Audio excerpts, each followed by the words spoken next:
원합니다. 오늘 우리에게 주신 하나님의 말씀은 민수기 9장 1절에서 14절까지의 말씀, 구약성경 210페이지입니다. 민수기 9장 1절에서 14절, 저와 여러분이 한 절씩 교독하시고 마지막 14절 한 목소리로 합독합니다.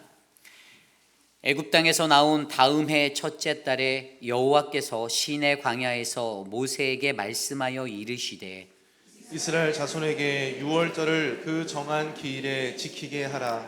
그 정한 기일 곧 이달 14째 날 해질 때에 너희는 그것을 지키되 그 모든 율례와 그 모든 규례대로 지킬지니라.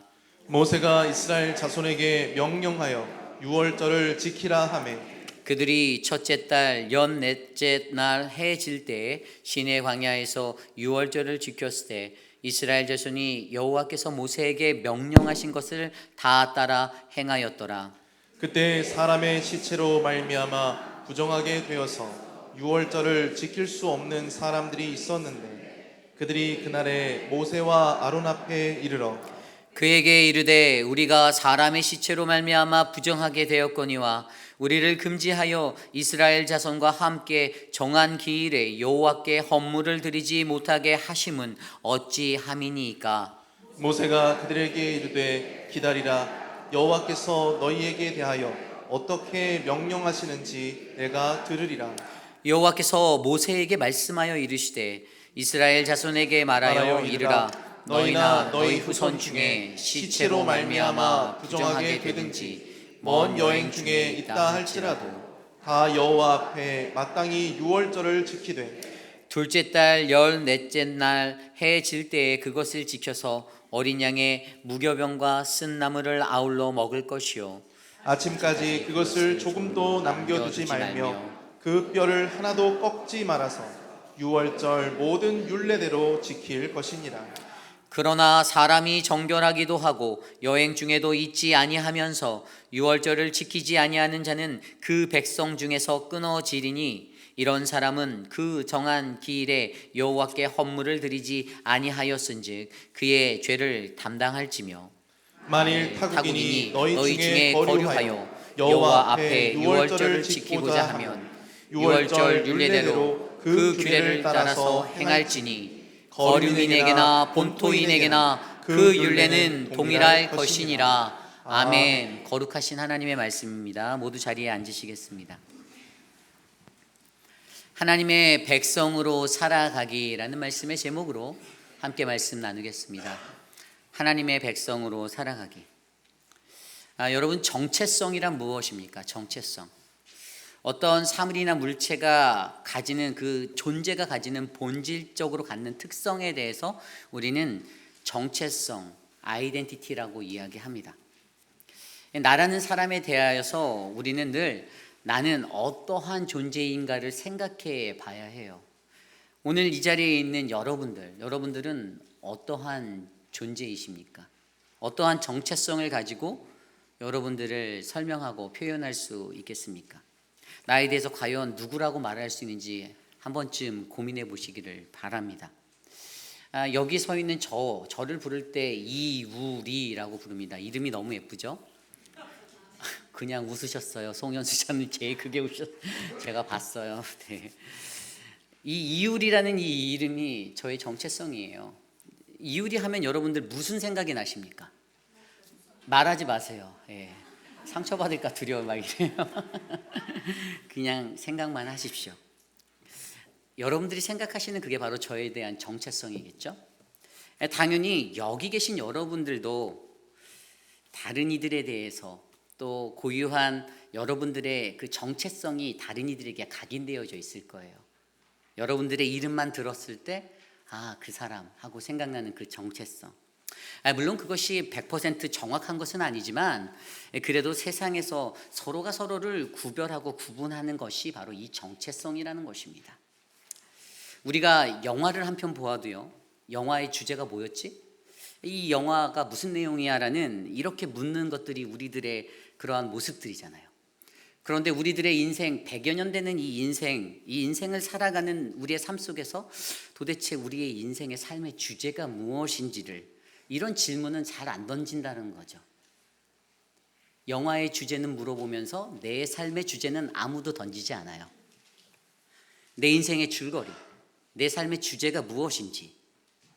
호랑이는 죽어서 가죽을 남기고 사람은 죽어서 이름을 남긴다라고 하잖아요. 여기서 이름이 뭘까요?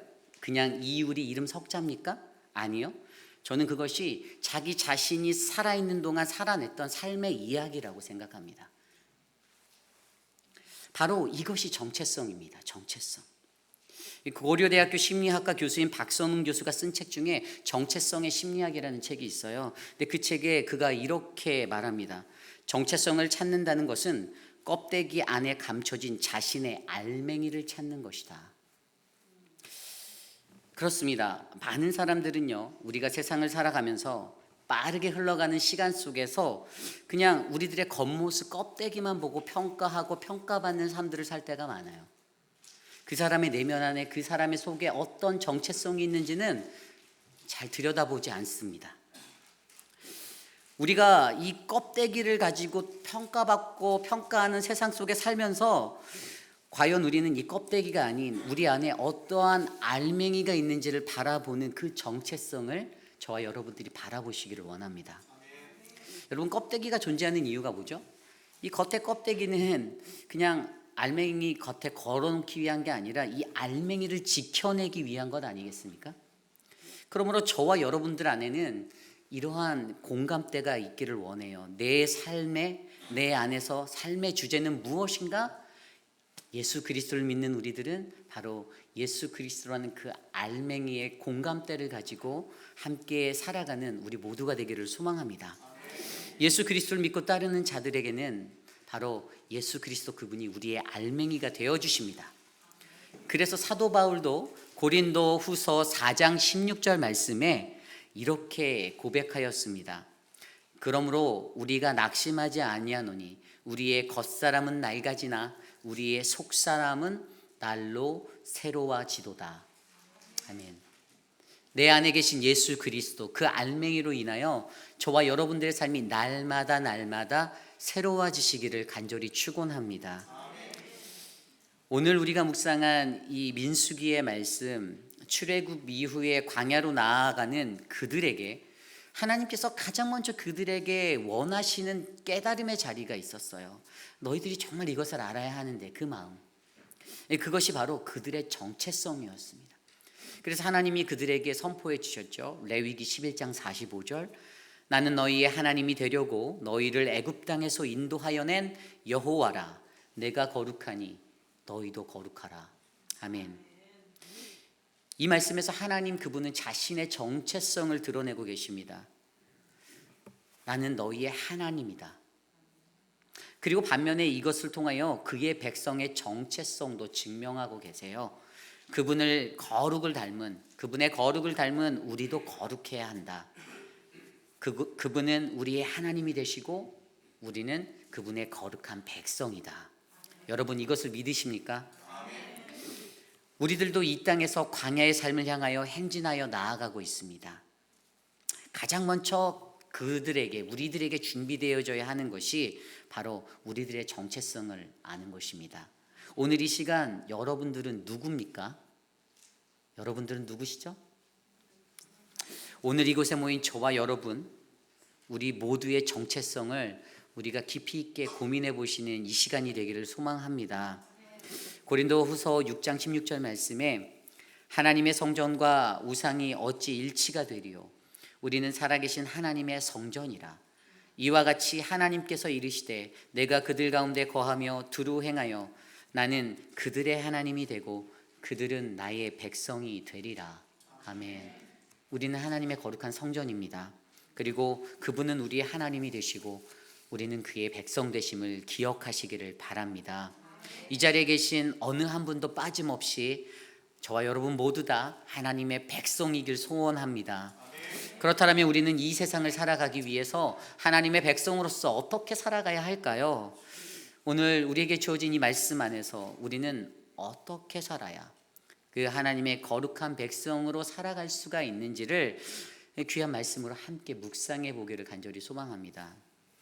오늘 첫 번째로 하나님의 백성으로 살아가기 위해 우리는 반드시 내 인생의 유월절을 기억해야 합니다. 내 인생의 유월절을 기억해야 합니다. 여러분, 유월절이 무엇입니까? 영어로는 Passover. 근데 이것은요, 애굽 땅에서 400년 동안 종살이를 했던 이스라엘 민족이 하나님, 그들을 선택하신 하나님을 통하여서 자유케 되고 해방하게 되었던 이스라엘 민족의 광복절과 같은 날이에요. 그렇잖아요. 우리가 우리의 역사 속에서 마주하였던 8.15라는 광복절과는 약간 달라요. 어떤 게 다를까요? 이스라엘 민족과 우리나라의 민족을 비교하면 우리나라의 민족은 일제의 침략에 의해서 우리의 영토를 잃어버리고 주권을 잃어버렸던 지배함을 당하였죠. 그런데 오늘 출애굽의 역사 속에서 이스라엘 민족의 노예의 삶은 어떻게 시작되었습니까? 야곱이라는 그 사람을 통해서 그의 아들 요셉이 있던 애굽의 총리를 있던 땅에 들어가는 그 마지막 장면에서 자연스럽게 씬이 바뀌었잖아요. 애굽의 이야기, 노예의 생활로. 어떻게 그들이 노예가 됐는지에 대해서 성경은 정확히 기술하고 있지는 않지만 오늘 우리가 주목해 보아야 하는 것은 그들의 삶은 곤고했다라는 겁니다. 그 곤고함이 그들에게 있었어요. 그 곤고함 가운데 그들이 신음하는 소리를 하나님께서 들어주셨습니다. 그리고 그 하나님께서 그들에게 모세라는 선지자를 보내주셔서 바로 하나님이 이루시고자 하는 그 구원의 역사, 하나님의 유월절을 보여주셨습니다. 이스라엘 민족들에게 그들에게 말씀하셨던 것이 무엇입니까? 너희는 나의 택한 백성, 나의 장자다라는 것이었죠. 그래서 애굽 땅에 10번째 재앙, 10번 찍어서 안 넘어가는 나무가 없다고 그렇게 곱고 강직하였던 바로가 이 10번째 재앙 장자의 죽음으로 무너지게 되었습니다. 그의 곧았던 모습이 부러지게 되었어요. 그 땅에는 곡소리가 있었습니다. 그날 밤에 그 땅에는 많은 애굽의 장자들이 다 죽게 되었습니다. 한 사람도 살아남지 못하였어요. 다만 하나님이 주신 그 매뉴얼대로 지켜 행하였던, 어린 양을 잡아 문설주에 그 어린 양의 피를 발랐던 그 이스라엘 백성들의 장자들은 살아남을 수 있게 되었죠. 그렇게 그들은 그러한 구원의 역사를 바라보며 출애굽하게 되었습니다. 절대로 내보내지 않을 것 같았던 강팍하였던 바로가 그가 소리치며 너희들은 빨리 떠나가라고 외치는 그 소리까지 들어가며 가지고 갈 거 다 가져가 이것까지 들으며 출애굽을 하게 되었습니다. 마음의 변덕에 분노를 참지 못해서 물론 그가 애굽의 군대를 보내서 뒤를 쫓아갔지만 그 순간에도 하나님께서는 이스라엘 민족을 인도하고 계셨어요. 뒤에서 쫓아오는 애굽 군대, 눈앞에 펼쳐진 홍해바다, 사면초가의 상황 속에서 하나님의 역사는 홍해를 가르는 기적으로 이스라엘 민족을 극적으로 구원해 주셨습니다. 이러한 인생 최고의 경험이 바로 이스라엘 민족에게 있었어요. 그들이 그것을 경험하게 되었습니다. 그리고 그들이 홍해를 건너가서 불렀던 그 노래가 바로 모세의 노래 아닙니까? 모세의 노래. 출애굽기 15장에 나와 있는, 출애굽기 15장 1절 2절에 이렇게 기록되어져 있어요. 내가 여호와를 찬송하리니 그는 높고 영화로우시며 말과 그 탄 자를 바다에 던지셨습니다. 여호와는 나의 힘이요 노래시며 나의 구원이시로다. 그는 나의 하나님이시니 내가 그를 찬송할 것이요 내 아버지의 하나님이시니 내가 그를 높이리로다. 아멘. 모세와 이스라엘 자손들이 불렀던 이 노래가 무엇을 말합니까? 하나님의 하나님 되심을 인정하는 고백의 노래 아니었습니까?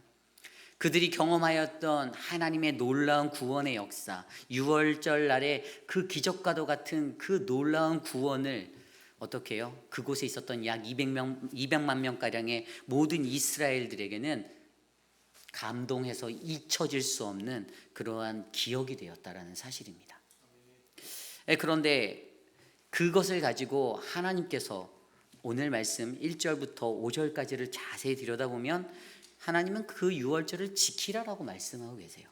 2절에 유월절을 지키게 하라, 3절에 그것을 지키되 지킬지어다, 4절에 유월절을 지키라 하매, 그리고 5절에도 해질 14째 날 해질 때 시내 광야에서 유월절을 지켰으되. 왜 하나님이 그들에게 이 유월절을 지키라고 말씀하셨을까? 궁금하지 않습니까? 왜 그럴까요? 이렇게 귀하고 너무나도 놀라운 기적을 경험했던 그들에게. 왜죠? 그것은 그들이 하나님이 보여주신 그 구원의 역사를 쉽게 잊어버렸기 때문입니다. 우리 인간이 연약하잖아요. 그래서 우리도 늘 잘 까먹잖아요. 하나님께 간절히 매달리고 그분의 구원의 역사를 경험할 거 다 기억해야 하는데 희한하게도 기억 오래 못하지 않습니까? 그래서 하나님께서 그들에게 다시금 말씀으로 명령하여 주신 거예요. 출애굽기 12장 13절 14절입니다. 내가 애굽 땅을 칠 때 그 피가 너희가 사는 집에 있어서 너희를 위하여 표적이 될지라. 내가 피를 볼 때 너희를 넘어가리니 재앙이 너희에게 내려 멸하지 아니하리라. 너희는 이날을 기념하여 여호와의 절기를 삼아 영원한 규례로 대대로 지킬지니라. 아멘. 영원한 규례로 대대로 지켜라. 이 일회성이 아닌 거예요. 이것은 자손 대대로 아주 영원히 끝까지 지켜야 하는 것이었어요. 얼마나 그들의 일생 가운데 중요한 사건이었는지를 우리로 하여금 알게 합니다. 그런데 여기서 한 가지 중요한 것은 무엇이죠? 오늘 이스라엘이 경험하였던 그들의 유월절이 오늘 이 시대를 살아가는 저와 여러분 우리의 삶에도 우리 인생에 내 인생의 유월절이 반드시 있다라는 것입니다. 그날은 그냥 예수를 믿기로 시작해서 교회의 첫 발을 디딘 날이 아닙니다.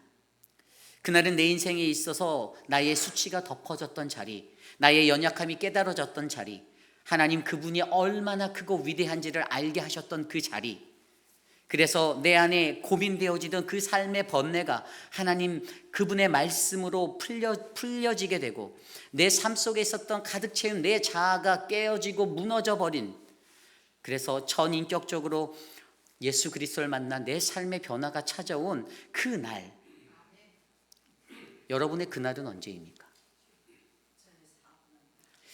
우리가 잘 알고 있는 마르틴 루터, 내일이 마틴 루터 킹 데이인데 그 사람 아니고요. 마르틴 루터라는, 그가 어느 날 아버지의 부르심을 받고선요 말을 타고 집으로 가다가 갑자기 하늘에서 벼락이 딱 치는 바람에 말이 놀라서 그 말 위에서 떨어지게 되었습니다.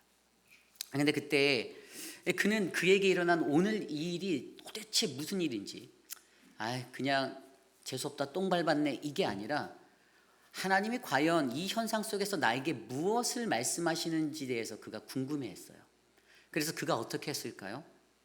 그는 사제의 길로 나가게 됩니다. 수도원에 들어가서 사제의 길로 걸어가게 돼요. 그리고 그곳에서 훈련을 받았겠죠. 트레이닝을 받았을 거예요.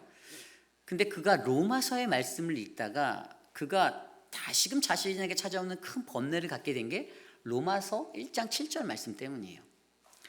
복음에는 하나님의 의가 나타나서 믿음으로 믿음에 이르게 하나니 기록된 바 오직 의인은 믿음으로 말미암아 살리라 함과 같으니라. 아멘. 별거 아닌 것 같은, 아무것도 아닌 이 말씀 속에 뭐가 그렇게 그를 번뇌하게 하였을까요? 그는 복음에는 하나님의 의가 나타난다라는 이 말에 가슴이 뭉클했어요. 그리고 자기 자신을 들여다보았죠. 나는 과연 이 세상에서 복음으로 살고 있는가? 내게는 그 하나님의 의가 나타나는가를 자신이 생각해 보게 되었습니다. 하나님의 의, 하나님께서는 늘 그냥 안 넘어가고 심판하신다라는, 아니 그 하나님의 그 의가 분명히 옳은 것 가운데 정직하게 펼쳐지는 의가 있다라는 것을 그가 고민하게 됐는데, 그 영적 고뇌에 빠지게 되었는데, 그때 그의 삶 속에서는 계속 내가 어떻게 하면 하나님의 의를 가지고 살아갈 수 있을까? 내가 어떻게 하면 이 땅에서 복음의 삶을 살아낼 수 있을까를 고민하게 되었던 것이죠. 그런데 자기 자신의 삶을 아무리 들여다보아도 하나님의 말씀처럼 사랑할 수 없겠다는 거예요. 하나님도 이웃도 사랑 못한다라는 그 번뇌가 자신이 마주한 답이었어요.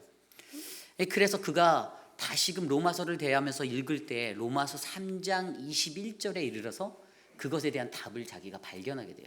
로마서 3장 21절 22절입니다. 이제는 율법 외에 하나님의 한 의가 나타났으니 율법과 선지자들에게 증거를 받은 것이라. 곧 예수 그리스도를 믿음으로 말미암아 모든 믿는 자에게 미치는 하나님의 의니 차별이 없느니라. 아멘. 깨달아지십니까? 이 예수 그리스도를 믿는 믿음으로 이르게 되는, 미치게 되는 그 하나님의 의를 그는 깨달았어요. 아마 온몸에 전율이 돋았을 거예요. 다시 말해서 그리스도께서 나를 위해 돌아가신 것, 그것으로 내가 의롭게 됐다 이 말이잖아요. 내 노력과 내 어떤 실력과 그런 게 다 아닌 거예요. 내 의가 아닌 거예요. 자기 의가 없다라는 거예요. 그냥 율법에 나타난 하나님의 한 의 예수 그리스도를 믿기만 하면 그 믿음으로 말미암아 우리가 하나님의 의를 얻는다라고 그가 느꼈다라는 거죠. 여러분, 이것이 바로 루터의 회심이었어요. 그런데 오늘 루터가 말씀을 통하여 느꼈던 이 복음의 충격으로요, 그가 가지고 있었던 그의 가치가 변화하게 되었습니다. 삶의 기준이 변했어요. 그래서 그가 갖고 있었던 삶의 가치 또한 변하게 되었습니다. 나 중심으로 살아가던 인생이 하나님 중심, 예수 그리스도 중심의 삶으로 바뀌게 되었습니다. 바로 이 회심이 루터에게 일어난 것이죠. 성경에 나와 있는 사도 바울도 마찬가지입니다. 바울이 가지고 있었던 그 모든 지식과 학식과 자신의 모든 배경들, 그런데 그는 다메섹구상에서 예수 그리스도를 마주한 그 순간 회심의 자리에서 어떻게 해요? 그 이후로는 그 모든 것들을 배설물로 여겼다라고 선포합니다. 그리고 그가 그 복음을 위하여 어떻게 합니까? 사도행전 20장 24절 말씀, 내가 달려갈 길과 주 예수께 받은 사명 곧 하나님의 은혜의 복음을 증언하는 일을 마치려 하면은 나의 생명조차 조금도 귀한 것으로 여기지 아니하노라. 아멘. 삶의 가치가 바뀌었어요. 변화했어요. 예수쟁이들 쫓아다니며 잡아서 죽이려고 하고 핍박하려고 했던 인생이 복음을 하나라도 더 전하려는 인생으로 바뀌었습니다. 이 역사가 어떻게 해요? 복음의 충격을 받은 자들이 얻을 수 있는 그 변화, 가치의 변화, 그 인생인 거예요.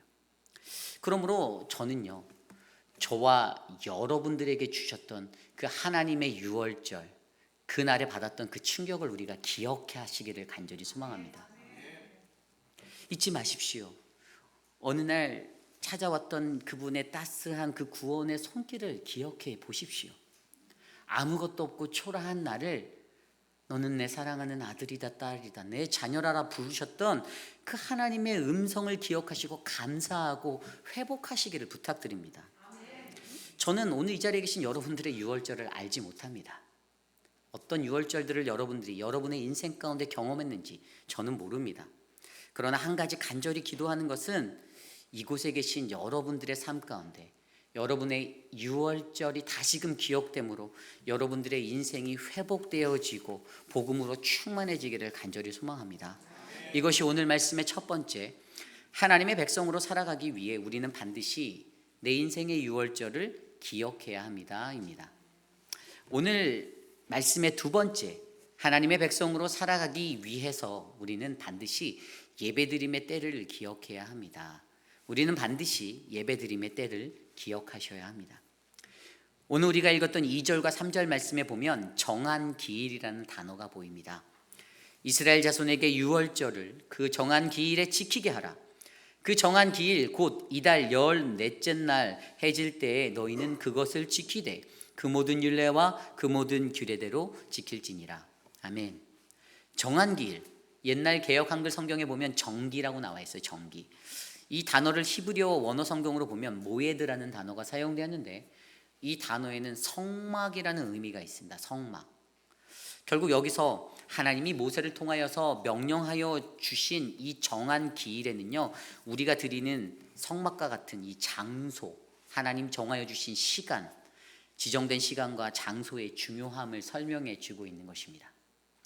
여러분, 우리가 주일날 몇 시에 예배 드립니까? 10시 45분 2부 예배, 1부 예배 8시. 겉으로 보면 이것은 그냥 사람들이, 인간이 짜놓은, 당회가 짜놓은 인간적인 물리적 스케줄 같아 보이죠? 그러나 그렇지 않아요. 이것은 하나님께서 정해주신 약속의 날, 안식의 날의 약속입니다.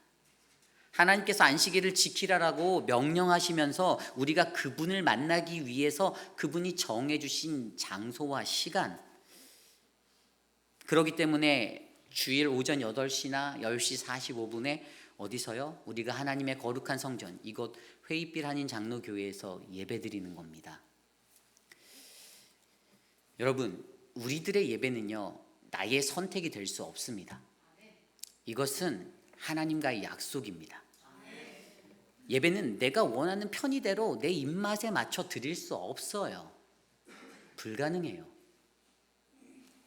출애굽기 12장 1절부터 14절까지를 보면요, 그 유월절에 관한 매뉴얼들을 다 주셨어요. 어떻게 그것들을 지켜야 하는지. 어린 양의 피로 흠이 없고 1년 된 수컷으로 신년 10일째 되는 날에 그것을 선택하고 14일까지 잘 간직했다가 14일 날에 그것을 잡아라. 그리고 그것을 먹을 그 집의 문설주에 그 양의 피를 발라라. 그리고 먹을 고기와 무교병과 쓴나물을 같이 먹되 날것이나 삶아서 먹지 말고 반드시 구워서 먹어라. 그것들을 아침까지 욕심내서 남겨두지 말고 남은 것은 반드시 불살라라. 이 모든 것들을 주신 것, 사소한 것 하나하나까지 다 매뉴얼대로 주신 이유가 무엇일까요? 그것은 하나님께 예배하는 그 순간은 예배는 내 맘과 내 편의대로 드리는 것이 아닌 바로 하나님의 방법대로 예배해야 한다는 사실을 우리에게 알려주시는 것입니다. 이게 중요해요. 그런데 저와 여러분, 우리는 어떻습니까? 주일을 가볍게 볼 때가 많잖아요. 내 친구가 어디 좋은 데 가자고 하면 이번 주는 쉬다 오겠습니다 이러고 가시잖아요. 하나님이 우선순위가 되는 게 아니라 내 삶에 내가 원하는 대로 여러분들 방향 놓을 때 있지 않으십니까? 주일을 쉽게 건너뛸 때가 있잖아요. 비즈니스 때문에, 자녀 때문에 이번 주는 쉬겠습니다. 늘 내 삶의 우선순위가 하나님이 아닌 나로 바뀌어져 있지 않습니까? 예배는 결코 서비스가 아닙니다. 우리가 잘 아는 하나님의 말씀, 요한복음 4장 23절 24절 말씀에 아버지께 참되게 예배하는 자들은 영과 진리로 예배할 때가 오나니 곧 이때라. 아버지께서는 자기에게 이렇게 예배하는 자들을 찾으시느니라. 하나님은 영이시니 예배하는 자가 신령과 영과 진리로 예배할지니라. 아멘. 하나님이 누구를 찾으신다고요? 참되게 예배하는 자들, 영과 진리로 예배하는 자를 찾는다는, 내 맘대로, 내 입맛대로, 내 편한 대로 찾는 사람이 아니라 하나님이 원하시는 방법대로 하나님께 순종하여 예배하는, 하나님은 그 한 사람을 예배자로 찾으신다라고 말씀하고 계십니다. 신령과 진정으로 예배하라. 의식적, 형식적인 예배가 아닙니다. 우리의 혼신의 힘을 다해서 거룩하고 경건한 예배, 진실한 마음과 영으로 임하는 예배가 진짜 예배입니다. 저는 이곳에 모인 저와 여러분들의 삶이 하나님을 가장 먼저 예배하는, 그 정해진 때 예배하는 그 인생이 되시기를 소망합니다. 힘들죠? 어렵죠? 다 압니다. 먹고 살아야 되는데 압니다. 그런데 그 먹고 사는 거 포기할 때 하나님 더 큰 축복 주실 줄 저는 믿습니다. 주일에는 가게를 못 닫는데요, 주일에는 일 가야 되는데요, 아니요, 제가 봤을 때 안 가도 저보다 더 부자이실 것 같아요. 하나님께 우선순위를 두고 하나님의 백성으로 살아가기 위해 반드시 예배 드림의 때를 기억하는 우리 모두가 되시기를 간절히 소망합니다. 오늘 세 번째로, 하나님의 백성으로 살아가기 위해 우리는 반드시 함께 지어져가는 공동체임을 기억하셔야 합니다. 함께 지어져가는 공동체임을 기억하십시오. 오늘 말씀 5절 말씀을 보면요, 그들이 첫째 달 14째 날 해 질 때 시내 광야에서 유월절을 지켰을 때 이스라엘 자손이 여호와께서 모세에게 명령하신 것을 다 따라 행하였더라. 아멘. 이스라엘 자손이라고 나와 있죠. 이스라엘 어느 지파 중에 누구누구만 이런 것도 아니에요. 이스라엘 자손이 모두 다예요. 반드시 다 지켰다, 다 따라 행하였다라고 기록하고 있습니다. 이 유월절에는 예외가 없었던 거예요. 이후에 나오는 그들의 논쟁 안에서 부정을 범한 자들이 어떻게 해야 하냐, 나는 그날을 못 지켰는데 하나님이 또 대안을 주셨어요. 그 다음 달 14일째 되는 날에 동일하게 하라라고 또 그 길을, 살길을 열어주셨어요. 그래서 우리들은 항상 하나님 앞에 하나님의 백성으로 살아갈 때 다 함께 같이라는 이 미닝을 이해하고 살아가는 것이 중요합니다. 누구 혼자만 천국 가고 누구 혼자만 잘 되자는 이야기가 아니에요. 함께 지어가는 공동체로 하나님이 우리를 부르셨으니 거룩한 회의빛 한인 장로교회 모든 성도님들 한 분 한 분이 다 같이 이 유월절을 올바르게 지켜서 하나님의 천국 백성으로 살아가자 이겁니다. 물론 혼자서도 예배할 수 있죠. 요즘 현대 용어 중에 삶의 예배라는 예배학 용어에 이런 게 어떻게 있는지 모르겠지만 삶의 예배라는 단어가 있잖아요. 그런데 이 삶의 예배라는 것, 우리의 일상에서 언제 어디서든지 예배 드릴 수 있다, 맞는 말입니다. 틀린 말 아니에요. 그런데 더욱더 중요한 것은 그것을 고집하면 신약에만 머문 사람이 되는 거예요. 하나님의 말씀과 하나님의 율법은요, 구약의 것을 통하여서 예수 그리스도를 통해 하나님이 그 율법을 완성하고자 이루신 것임을 기억하셔야 해요. 그렇기 때문에 하나님께서 그가 주셨던 그의 계명과 그의 모든 언약들을 지키고 살아가는 모든 자들이 구약의 율법에만 머물러도 아니 되고, 거기에 바로 예수 그리스도라는 그분을 얹어 우리가 이것을 완성하고 영적으로 이해하며 살아가는 것이 우리에게는 정말로 필요합니다. 그러므로 모든 성도가 함께 예배한다는 거 잘 생각해 보십시오. 하나님께서 예수 그리스도를 우리에게 주셔서 그를 교회의 머리가 되게 하여 주셨습니다. 우리 회의빛 한인 장로교회에도 예수 그리스도가 머리가 되어 주시고 계세요. 그리고 그 반석 위에 교회를 세우셨잖아요. 하나님이 교회를 그냥 돈이 많아서 건축 사업하느라고 줬습니까? 아닙니다. 예수 그리스도 모두가 거하는 이 집, 모든 만민의 집, 우리를 함께 예배하고 함께 하나님의 백성으로 살아갈 수 있는 공동체로 세우시려고 하나님이 이곳에 교회를 세워주셨다는 것입니다. 여러분, 우리가 잘 알고 있는 시편 133편, 오늘 제가 임내할 때 드렸던 말씀이에요. 보라, 형제가 연합하여 동거함이 어찌 그리 선하고 아름다운고. 이 다윗의 이 고백이요, 이 고백이 왜 이때 드려졌는지 그 미닝을 아십니까? 왜 시편 133편이 쓰여졌을까요? 이스라엘 백성들이 블레셋과 싸우다가 1차 전쟁에서 패하였어요. 그래서 그들이 돌아와서 생각을 했는데 머리를 맞대고 생각한 게 법궤를 들고 나가서 싸우면 우리가 이길 거다였어요. 하나님의 법궤를 들고 나가서 싸우자. 어리석은 생각이었습니다. 자신들의 상상력이 너무 풍부했어요. 자신들이 그 법궤를 그냥 법궤 자체의 신적인 미신으로 믿었던 거예요. 그래서 법궤를 들고 나가 싸웠더니 그 잘못된 가치관 때문에 어떻게 됐습니까? 승리를 줄 것 같았던 그들이 패했습니다. 법궤까지 뺏기게 되었어요. 그렇게 탈탈 털려서 돌아가게 되었습니다. 그래서 그렇게 빼앗긴 법궤는 어떻게 됐죠? 블레셋 사람들의 다곤 신전에 가져다가 한쪽 구석에 처박혀져서 그냥 다곤 신전의 그 미신의 전리품이 되어져 버리고 말았습니다. 그런데 그 신전 안에 이제 이상한 일들이 막 일어나는 거예요. 문제가 생기기 시작했어요. 뭔지 모르겠다라는 거예요. 그러더니 가져온 법궤가 의심스러우니까 블레셋 사람들이 자신들의 방법으로 이것을 돌려보내려고 하였습니다. 그러나 그게 실패하였죠. 왜죠? 하나님의 방법을 무시했기 때문입니다. 우리는 분명히 말씀으로 하나님의 법궤, 언약궤를 옮길 때 어떻게 하라고 하였나요?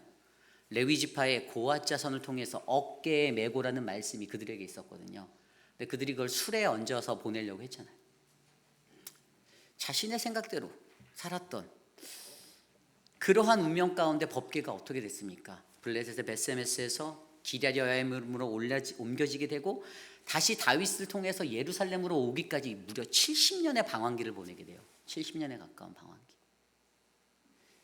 근데 그것을 가져올 때에, 다시 다윗성으로 가져올 때에 다윗이 불렀던 노래가 시편 133편이에요. 3절밖에 안 돼요.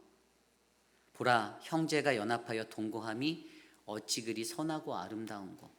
머리에 있는 보배로운 기름이 수염 곧 아론의 수염에 흘러서 그의 옷깃까지 내림 같고 헐몬의 이슬이 시온의 산들의 내림 같도다. 거기서 여호와께서 복을 명령하셨나니 곧 영생이로다.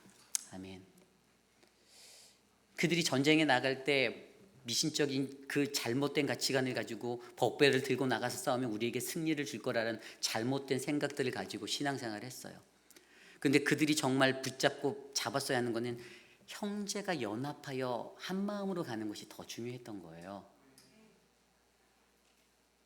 그런데 그렇게 한 그들에게 함께 어울려 의족해 살아가는 자들에게 복을 준다고 한 게 3절 말씀에 헐몬의 이슬이 시온산에 내림 같도다.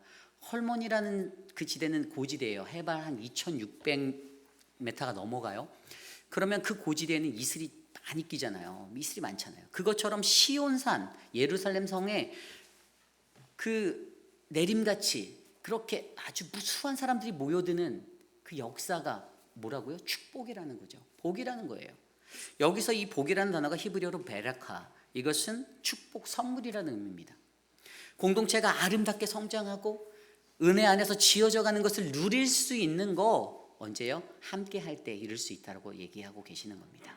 형제가 함께 연합하여 동거할 때, 저는 저와 여러분들이 이 복을 누리길 원합니다. 우리가 함께 동거하여 나아갈 때 우리는 새벽 이슬과도 같은 주의 청년들이 이곳에 몰려들 것이고요, 헐몬의 이슬처럼 이 시온산을 덮은 산들의 내림같이 이슬이 쌓여버릴 것을 저는 믿습니다. 그러므로 우리는 이 믿음의 것들을 바라보셔야 해요.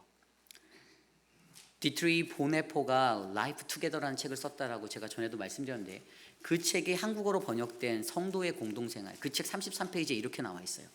공동체의 모든 교제의 기반과 힘과 약속은 오직 예수 그리스도에 의해서 하는 사실을 성도들이 분명히 알게 될수록 그들은 보다 차분히 공동체를 위해 교제하고 기도하며 소망을 가지게 될 것이다.